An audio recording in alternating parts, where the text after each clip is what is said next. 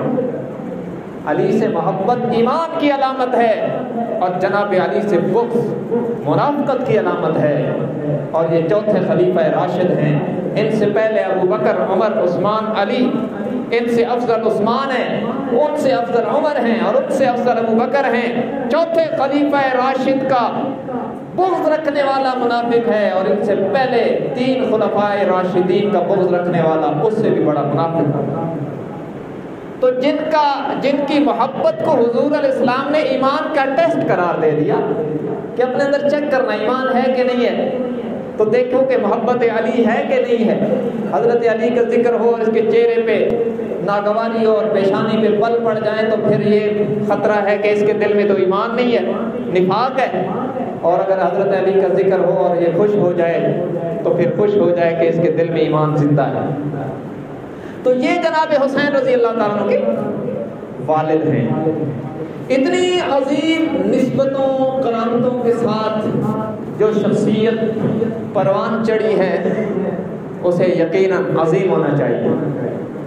قرآن کے سائے میں سیدہ فاطمہ الزہرا رضی اللہ عنہا نے جنہیں قرآن کی آیات کی لوریاں دی ہیں، اس کی عظمت میں کس کو شبہ ہو سکتا ہے؟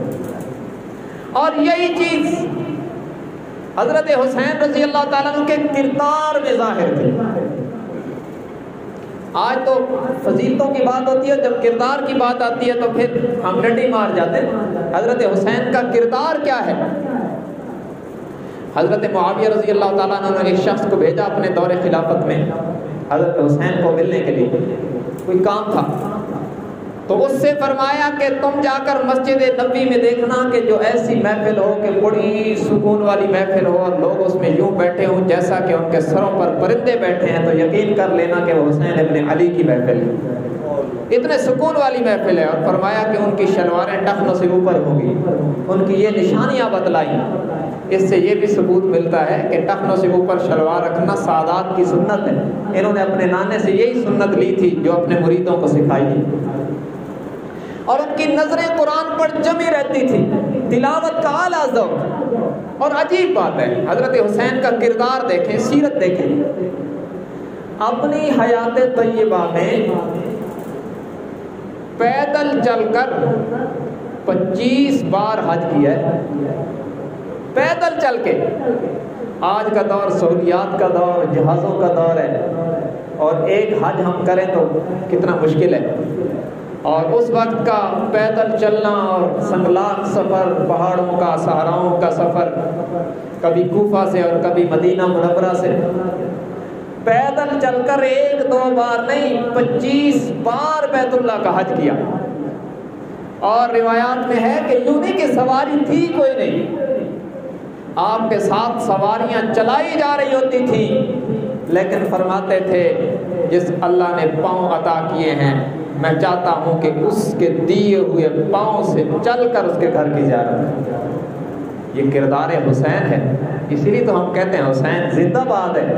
اس کردار والی شخصیت کو ہائے کون کہتا ہے؟ ہم تو انہیں واہ کہتے ہیں، اتنی اعلیٰ سیرت کے حامل تھے۔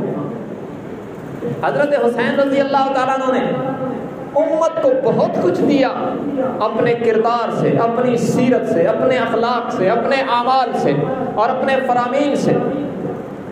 اور اس کے باوجود کہ ابھی مکمل 7 سال کے نہیں ہوئے کہ حضور صلی اللہ علیہ وسلم کی وفات ہو گئی، اس کے باوجود آپ سے بہت ساری روایات ہیں، حضور صلی اللہ علیہ وسلم کے فرامین آپ نے امت کو بتلائے ہیں، بہت سے فقہی مسائل امت کو بتلائے ہیں۔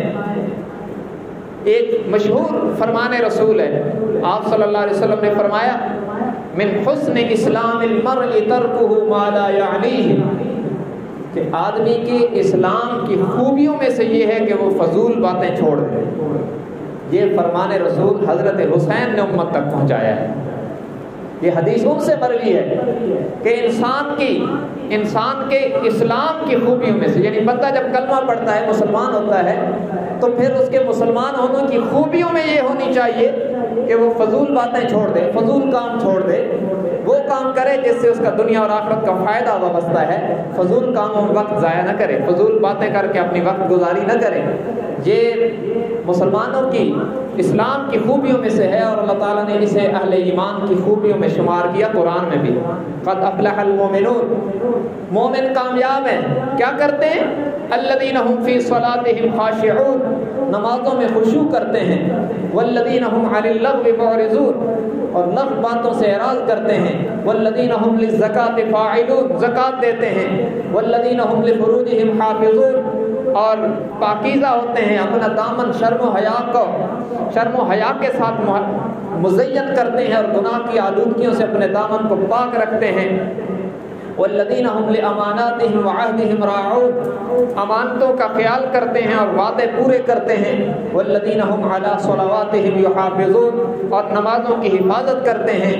اولئک هم الوارثون الذین یرثون الفردوس هم فیها خالدون, فرمایا یہی لوگ جنت الفردوس کے وارث ہیں جو اس میں جائیں گے تو ہمیشہ کے لیے وہیں رہیں گے.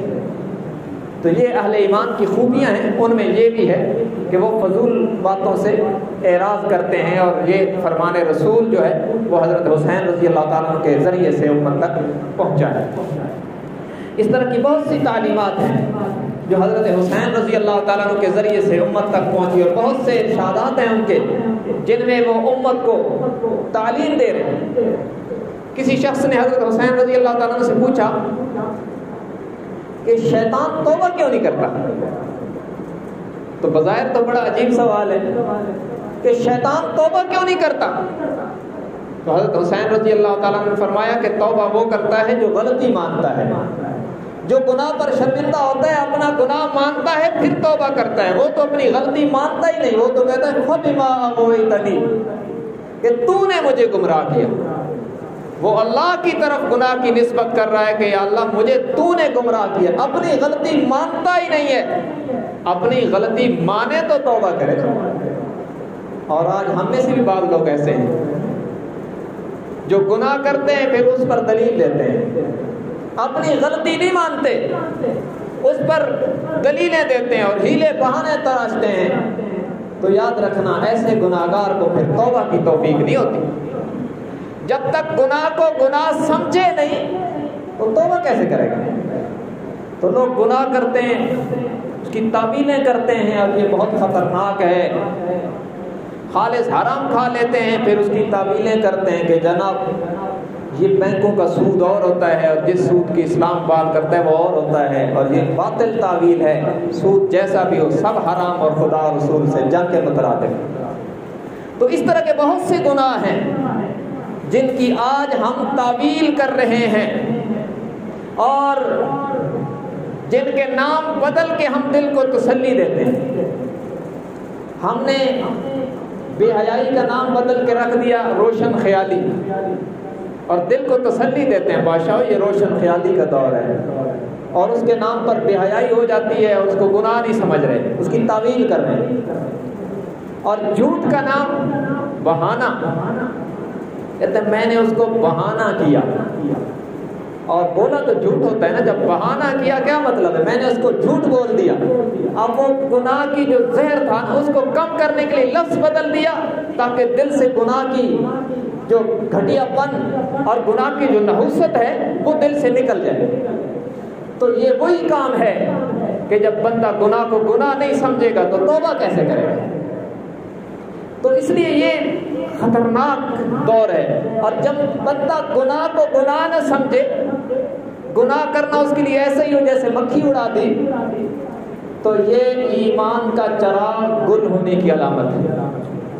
آپ صلی اللہ علیہ وسلم نے فرمایا اذا سرت کا حسنتک وساءت کا سیئتک فانت مؤمن, کہ جب تجھے نیکی کر کے خوشی ہو اور گناہ ہو جائے تو پریشانی ہو تو پھر سمجھ کے تو مومن ہے. اور اگر اس کے برعکس ہو تو پھر خطرہ محسوس کر کہ کہیں تیرے دل سے ایمان کا چراغ گل تو نہیں ہو رہا. تو یہ حضرت حسین رضی اللہ تعالیٰ عنہ کی تعلیم ہے اس امت میں کہ شیطان گناہ کو گناہ نہیں سمجھتا اور اس کے تعویلیں پیش کرتا ہے, اس لیے اسے توبہ کی توفیق نہیں ہوتی. تم بھی اگر گناہ کو گناہ نہیں سمجھو گے اور اپنی غلطی کو دلیل کے ذریعے سے ثابت کر کے دوسروں کی طرف نسبت کرنے کی کوشش کرو گے تو پھر دنیا میں بھی توبہ کی توفیق نہیں ہوگی، اس کے نتیجے میں اللہ کی ناراضگی بھی آئے گی اور لوگوں سے بھی دوری کا سبب بنے گی۔ جب آدمی اپنی غلطیوں کا خود وکیل اور دوسروں کی غلطیوں کا جج بن جاتا ہے تو پھر فیصلے فاصلوں کو جنم دیتے ہیں۔ تو اس لیے ہمیں بھی حضرت حسین رضی اللہ تعالیٰ عنہ کی اس فرمان کی روشنی میں اپنے گریبانوں میں جھانکنا چاہیے کہ ہم بھی کسی گناہ کی تعویل کر کے مطمئن تو نہیں ہو کے بیٹھے کہ میرے لیے یہ گنجائش ہے، میں یہ کرنے میں یہ اس لیے کر رہا ہوں کہ فلاں مجھے مجبور کر رہا ہے۔ یہ ساری شیطانی تعویلیں ہیں جو آج شیطان ہمارے ذہنوں میں ڈالتا ہے تاکہ گناہوں کی جو نحوست ہے اور گناہ کی جو نفرت اور کراہت ہے وہ اس کے دل سے کم ہو جائے اور اس کے نتیجے میں اس کے توبہ کی توفیق نہ ہو سکے۔ تو یہ خطرناک مسئلہ ہے۔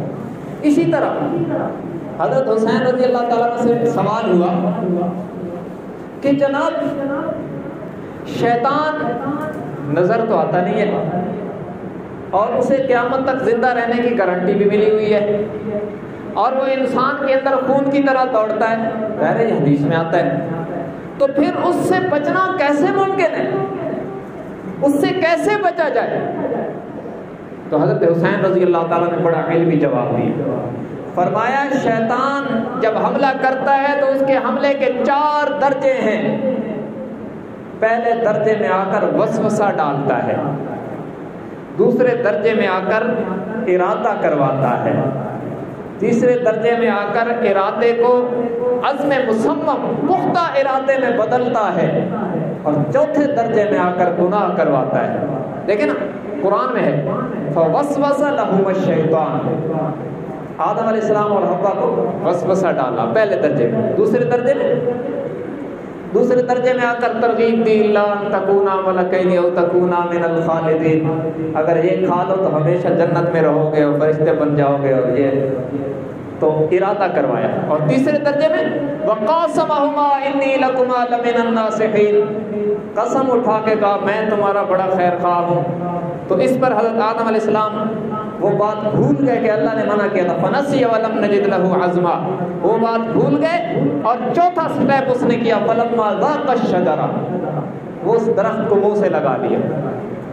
تو یہ چوتھے سٹیپ پہ آ کر یہ کام کرتا ہے۔ تو حضرت حسین رضی اللہ تعالیٰ نے فرمایا کہ پہلے درجے میں جب وسوسہ ڈالتا ہے نا تو اس وقت تم کہو اعوذ باللہ من الشیطان الرجیم کہ یا اللہ میں شیطان کے شر سے تیری پناہ میں آتا ہوں، تو اس کا وسوسہ یوں اڑ جائے گا جیسے پھونک مارنے سے سوکھا پتا اڑ جاتا ہے۔ تو پہلے درجے میں اس کا علاج کرو، آگے جانے ہی نہ دو۔ یہ تعلیم دی، یہ حسینی تعلیم ہے امت کو۔ ہم اپنا بھی جائزہ لیں کہ ہم سے جو فلاں غلطی ہوئی وہ شیطان نے کس طرح کروائی ہے۔ یہی حضرت حسین رضی اللہ تعالیٰ عنہ کا ارشاد پوری طرح اس پر صادر آتا ہے، صادق ہوتا ہے۔ اچھا، اس طرح حضرت حسین رضی اللہ تعالیٰ عنہ سے ایک اور سوال ہوا۔ ایک شخص نے سوال کیا کہ حضرت مجھے کوئی نسخہ بتاؤ، جو بھی کاروبار کرتا ہوں نقصان ہوتا ہے، تو اس کا حل کیا ہے؟ اب یہ تو اکثر لوگ بڑے غور سے سنیں گے کہ بہت سارے لوگوں نے نقصان اٹھائے ہوئے، یہ بڑا قیمتی نسخہ فارمولہ ہے اور نقصان سے بچنے کا حسینی فارمولہ ہے۔ لوگ اپنی انگلیوں میں وہ پتھر پہنتے ہیں، کہتے ہیں حسینی فیروزہ ہے، اور یاد رکھنا میں پہلے بتا چکا ہوں فیروزہ حضرت عمر کی دشمنی کا فعال ہے، سنی کم از کم عمر کا نام لینے والا ایسے مت پہنے، یہ اس فیروز کے نام پر ہے جو حضرت عمر کا قاتل تھا۔ اس کو نفرت کی نگاہ سے دیکھنا چاہیے کہ خلیفہ راشد کے قاتل کے نام پر ایک پتھر تراش کے ہماری انگلیوں میں ڈلواتا ہے۔ دشمن ہمیں طرح طرح کے جھانسے دے کر بغض صحابہ کا اظہار کرتے ہیں۔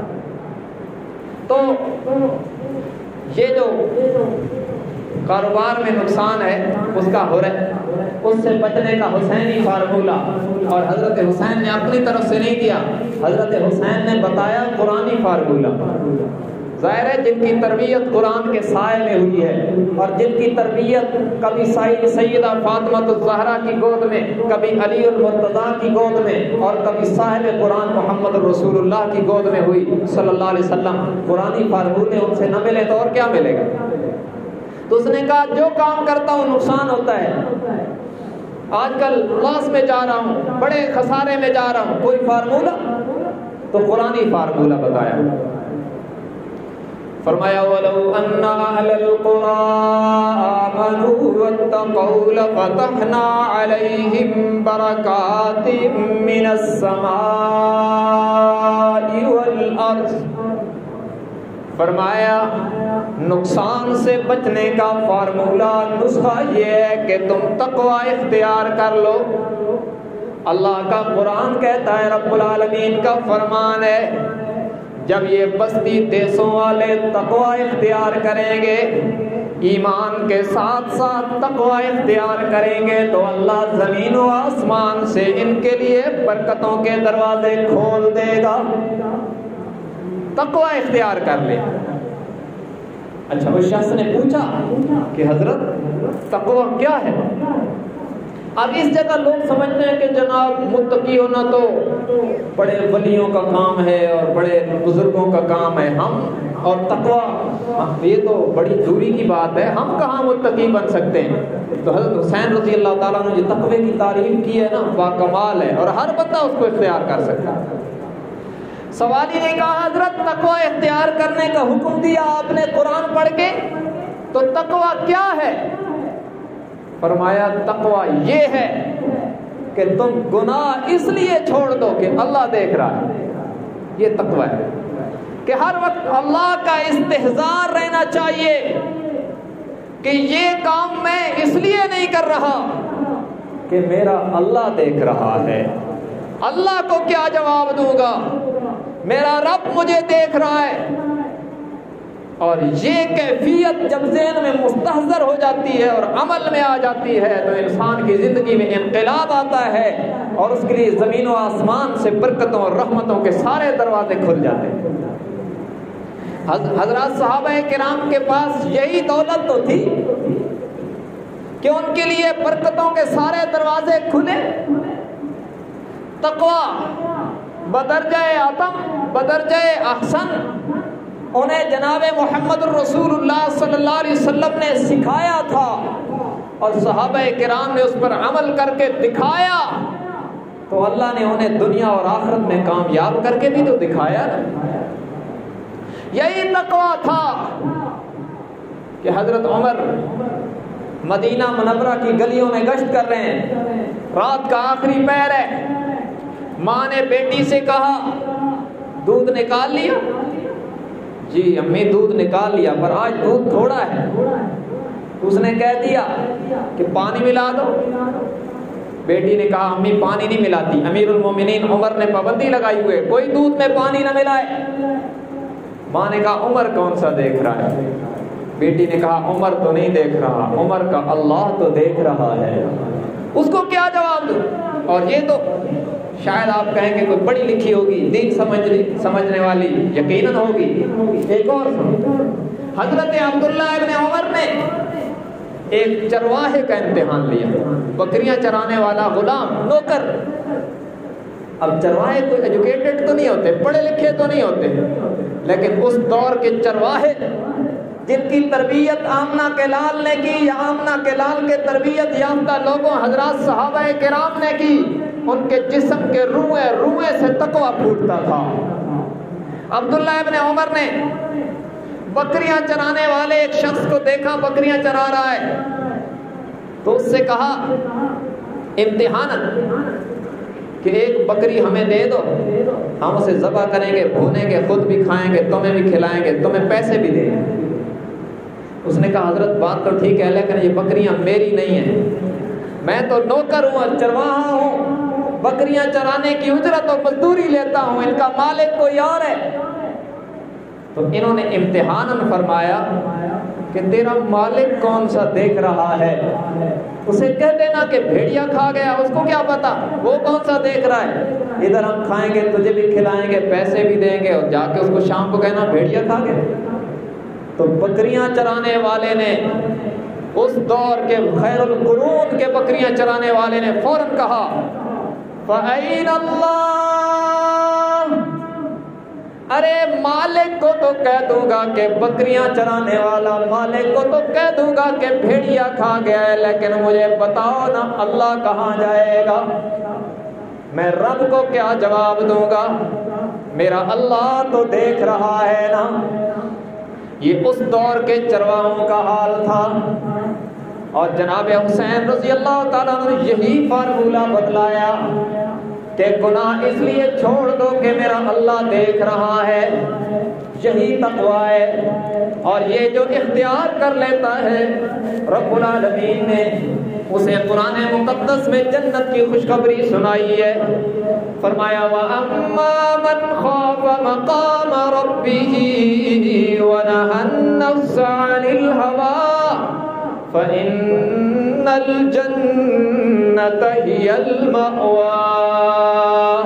فرمایا جو شخص اس بات سے ڈر گیا کہ مجھے اپنے رب کے سامنے کھڑا ہونا ہے، اگر یہ غلطی کر دی تو کل اللہ کو کیا جواب دوں گا؟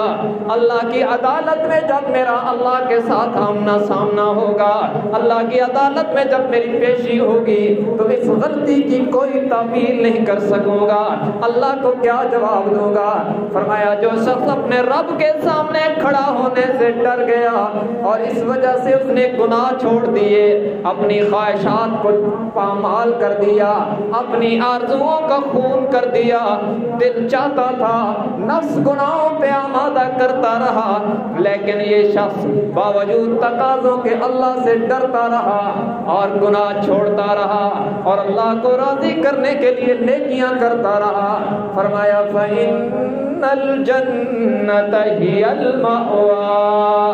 رب العالمین نے فرمایا یقینی بات ہے، 100% فائنل اور پکی بات ہے کہ اس شخص کا ٹھکانہ جنت ہوگا۔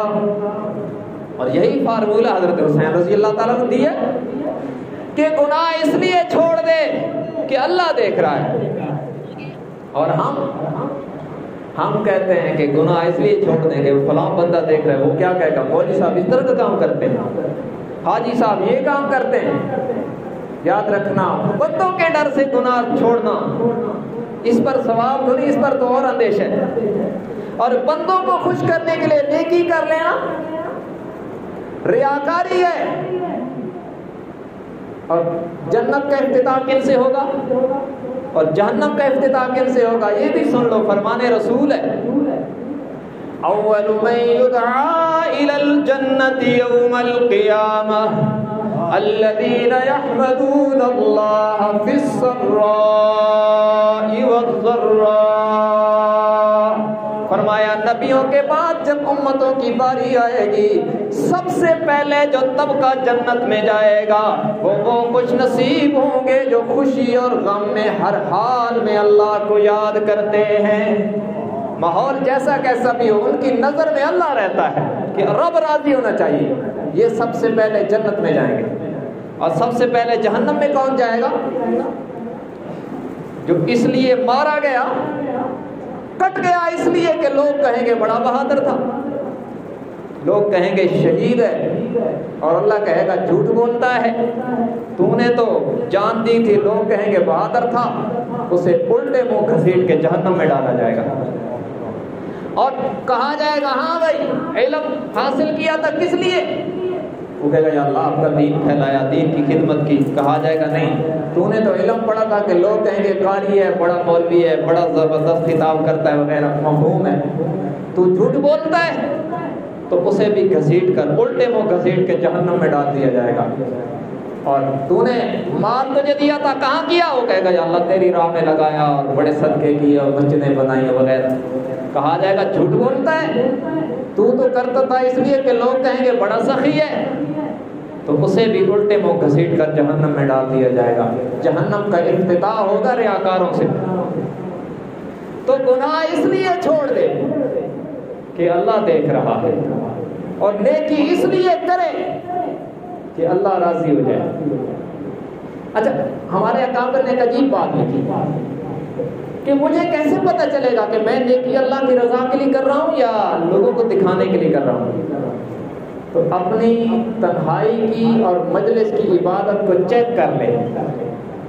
اگر تو مدنی مسجد میں جمعہ پڑھانے کے لیے آئے تو جمعے سے پہلے کی سنتے بھی پڑھے اور بعد کی سنتے بھی پڑھے اور نفل بھی پڑھے اور بڑی عاجزی سے پڑھے, اور کبھی گھر میں پڑھنی پڑ جائے تو 4 فرض پڑھے اور اتنی رفتار سے پڑھے کہ 120 کی سپیڈ سے پڑھے, تو یہ سمجھے کہ یہ اللہ کی رضا کے لیے نہیں کر رہا.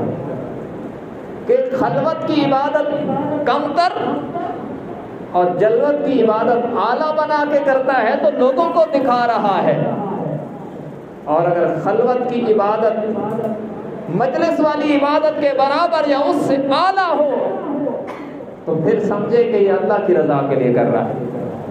تو ہماری عبادتیں کیسی ہیں, ہمیں خود اپنے آپ کا جائزہ لینا چاہیے کہ ہم نیکی بھی اللہ کی رضا کے لیے کرتے ہیں یا لوگوں کو دکھانے کے لیے کرتے ہیں کہ لوگ کیا کہیں گے جناب ہمارا خطیب صاحب اتنی تیز نماز پڑھتا ہے, تو پھر تو میری نماز کا کوئی فائدہ نہ ہوا نا. اور کبھی گھر میں پڑھنی پڑ جائے علیحدہ جہاں کوئی نہ دیکھ رہا اللہ کے علاوہ, تو نہ رکوع سیدھا نہ سجدہ سیدھا نہ کچھ, تو پھر تو وہ فارمیلٹی والی نماز ہے, اللہ کی رضا والی تو ہے ہی نہیں. اور اگر خلوت میں بھی آداب کا, جلوت میں مجلس میں بھی آداب کا خیال کرتا ہے اور تنہائیوں میں بیٹھ کر رب کے سامنے روتا ہے, عاجزی کرتا ہے, اور اس کی خلوت کی نماز جلوت سے بھی اعلیٰ ہے, خلوت کی عبادت جلوت سے بھی اعلیٰ ہے, تو پھر اس پر اللہ کا شکر کرے کہ اسے اللہ کی رضا کا گوہر نایاب نصیب ہے. تو ہمیں اپنے آپ کا جائزہ لینا چاہیے. یہ تعلیمات حسینی ہیں, حضرت حسین سے ہمیں یہ تعلیمات لینی ہیں, تب ان کا کردار ہمارے کرداروں میں آئے گا. صرف واہ واہ کرنے سے اور مرثیے پڑھنے سے تو بات نہیں بنتی. کردار حسین زندہ باد ہے, اور یہ جب زندگی میں آتا ہے تو پھر ساری مشکلات کا حل ہوتا ہے.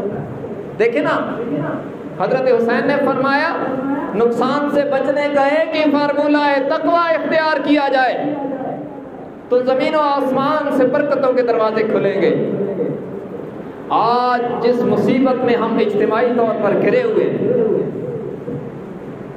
کہ بہت سی ہماری آبادی کا بہت سا حصہ وہ ہے جو گھر سے بے گھر ہے, پانی میں بہ رہے ہیں, اور بہت سا حصہ وہ ہے جن کی آنکھوں کے سامنے ان کے جانور تڑپ تڑپ کے مر رہے ہیں.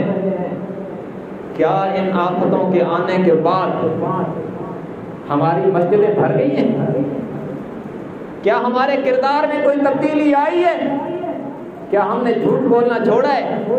کیا ہم نے غلط تولنا چھوڑا ہے؟ کیا ہم نے دھوکہ دینا چھوڑ دیا ہے؟